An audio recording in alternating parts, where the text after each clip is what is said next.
We begin with politics tonight, where former President Uhuru Kenyatta's push to revive the Jubilee Party is now running into turbulence after all the other principals of the newly formed United Opposition Alliance skipped Jubilee's much-publicized delegates convention at the Ngong Racecourse, choosing instead to rally behind PLP leader Martha Karua at a parallel meeting.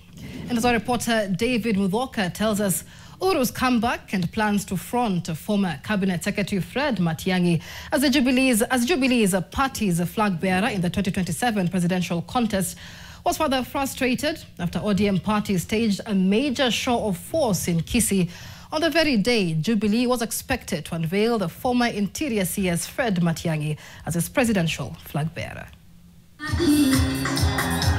After months away from the limelight, retired President Uhuru Kenyatta re-emerged on the political stage with a show of defiance. This NDC, special NDC, is properly convened.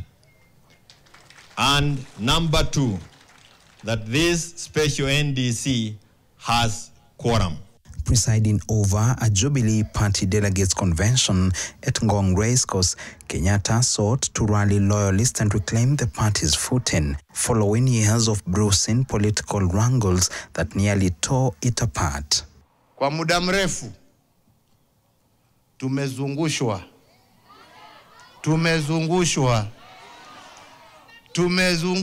na kusumbuliwa. Wachache wamelipwa, wengine wamejiita wakuu, lakini hakuna mkuu kushinda Mwenyezi Mungu, na tumejiona tukiwa hapa. The 63-year-old former president delivered a fiery speech declaring he was back in active politics and will personally steer Jubilee into the 2027 elections, quashing speculation that he was preparing to hand over the party's reins to former Interior CS Fred Matiang'i. In the next few weeks, we shall be rolling out our recruitment strategy across the country.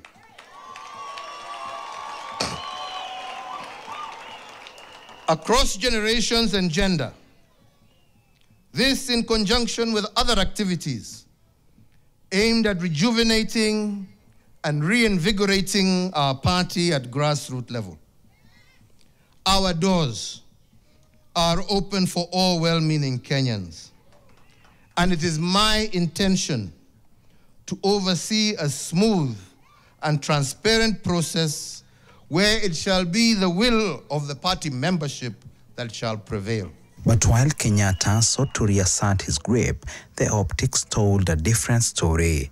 Absent from the convention were key opposition principals who instead threw their weight behind PLP leader Martha Karua at a parallel rally across town.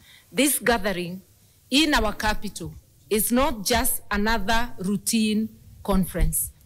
It is a declaration, a promise, and a turning point in our nation's journey. Karua used the platform to launch her one-term presidential bid, flanked by Kalonzo Musyoka of Wiper, Rigathi Gachagua of DCP, and Eugene Wamalwa of DAP-K, an unmistakable signal of Jubilee's growing isolation within the opposition. Martha Karua, yours truly, is seeking a single term, one term. I believe that in 5 years it is possible to lay a foundation. Nobody will ever finish the job of making Kenya prosperous.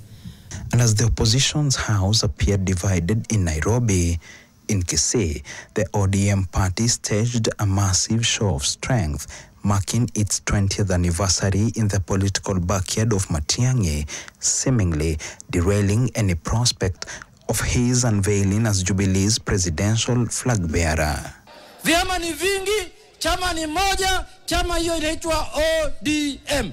For Kenyatta, whose party has struggled to regain traction since the 2022 elections, the comeback trail now appears steeper, facing both cold shoulders from opposition allies and ODM's entrenched influence in Kisii, strengthened further by its growing collaboration with the ruling UDA.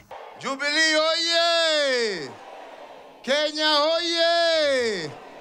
Still, Kenyatta insists Jubilee remains firmly anchored within the Azimio coalition, even as cracks in the opposition alliance widen. Uhuru's return to the Jubilee stage now raises questions over whether the former ruling party can reclaim its place on the political scene and at the same time shape the country's political landscape ahead of 2027. David Muthoka, NTV, Nairobi.